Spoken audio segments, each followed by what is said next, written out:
पूरी दुनिया में हर साल हम 150 करोड़ इस्तेमाल शुदा टायर्स प्रोड्यूस करते हैं। अगर इस नंबर का ब्रेक डाउन किया जाए तो हर गुजरते मिनट 2850 गाड़ियों के टायर्स खराब होते हैं।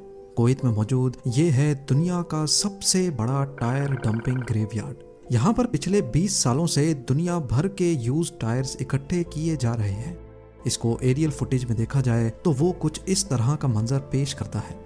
हजारों एकड़ पर फैला ये ग्रेवयार्ड इतना बड़ा है कि इसको हैरत अंगेज तौर पे स्पेस से भी देखा जा सकता है। लेकिन ये ग्रेवयार्ड किसी थर्ड वर्ल्ड या डेवलपिंग कंट्री में होता तो समझ भी आए। कुवैत, जिसको दुनिया की अमीर तरीन कंट्रीज में शुमार किया जाता है, यहाँ पर इसका क्या काम है और कुवैत पिछले 20 सालों से इनको मुसलसल इकट्ठा क्यों किए जा रहा है, और आखिर यूज टायर्स को किस काम में लाया जाता है। ज़ेम टीवी की वीडियोस में एक बार फिर से खुशामदीद। नाजरीन, एक एवरेज गाड़ी के टायर 30 से 40 हजार किलोमीटर चलते हैं और उसके बाद ये टायर्स किसी काम के नहीं रहते। इनको फेंक दिया जाता है या फिर अक्सर हमें ये रोड के किनारे नाकारा पड़े दिखाई देते हैं। दूसरे रिसाइकल्ड मटेरियल को तो सिंपली मेल्ट करके वापस से इस्तेमाल किया जा सकता है, लेकिन टायर्स क्योंकि रबड़ और सल्फर को मिलाकर बनते हैं, इसी वजह से इस प्रोसेस को रिवर्स नहीं किया जा सकता। दूसरा, यूज टायर्स को रिसाइकल करने से खतरनाक गैसेस प्रोड्यूस होती हैं और ये प्रोसेस कई कंट्रीज में इल्लीगल है। इवन यूरोप में तो यूज टायर्स को कचरे में रखना भी इल्लीगल है। तो अब ज्यादातर वेस्टर्न कंट्रीज हर साल करोड़ों टायर से छुटकारा पाने के लिए इनको कुवैत भेज देती हैं। यहाँ अरेबियन डेजर्ट के बीचों बीच 1000 स्क्वायर मीटर पे फैला हुआ ये है सुलेबिया टायर ग्रेवयार्ड। यहाँ टायर का एक एक पहाड़ सिंगल लेयर नहीं बल्कि ये 50 फीट के ऐसे खड्डे बने हुए हैं जहाँ पर इनको मुसलसल डंप किया जा रहा है। इन यूज टायर्स का 1000 केजी कुवैत सिर्फ 1 दिनार में खरीदता है और इनको यहाँ स्टोर कर देता है।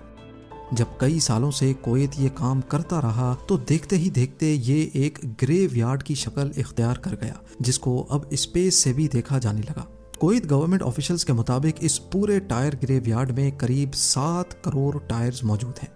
अब कुवैत एक बहुत ही रिच कंट्री है, इतनी रिच कि यहाँ की करेंसी का एक यूनिट यानी एक कुवैती दिनार 3.3 डॉलर्स के बराबर बनता है। तो ये देखकर दुनिया को बहुत तशवीश थी कि आखिर कुवैत को ये स्क्रैप जमा करने की क्या पड़ी है, जबकि अभी तक कुवैत सिर्फ इनको जमा ही किए जा रहा है, इनमें से एक को भी रिसाइकल नहीं किया गया। कुवैत के पास पैसे की कमी तो थी नहीं, इसी वजह से वो इनको औने पौने खरीद रहा था, जबकि असल में कुवैत गवर्नमेंट के पास भी इसका कोई प्लान नहीं था। आखिरकार यहाँ एक वाकया हुआ जिसके बाद कुवैती ऑफिशियल्स ने इन टायर्स को सीरियस लेना शुरू कर दिया। हुआ ये कि 2012 से लेकर 2020 के दरमियान कई मरतबा टायर्स को अपने आप आग लग जाती थी।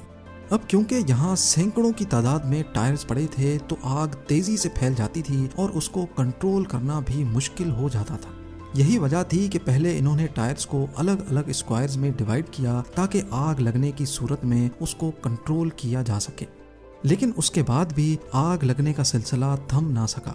काले धुएं के बादल ना सिर्फ जानलेवा गैसेस पैदा करते थे बल्कि इनकी वजह से करीब के शहर अल जहरा में भी लोगों को बहुत तकलीफ का सामना करना पड़ता था।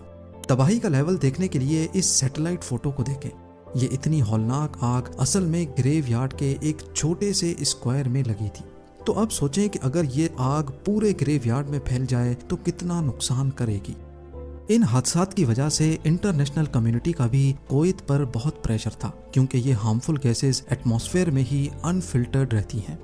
आखिरकार 2021 में कुवैत ने इन टायर्स को ठिकाने लगाने का फैसला कर दिया। कंटेनर्स में भर भर कर इन टायर्स को पूरी दुनिया में रिसाइकलिंग के लिए भेजा जा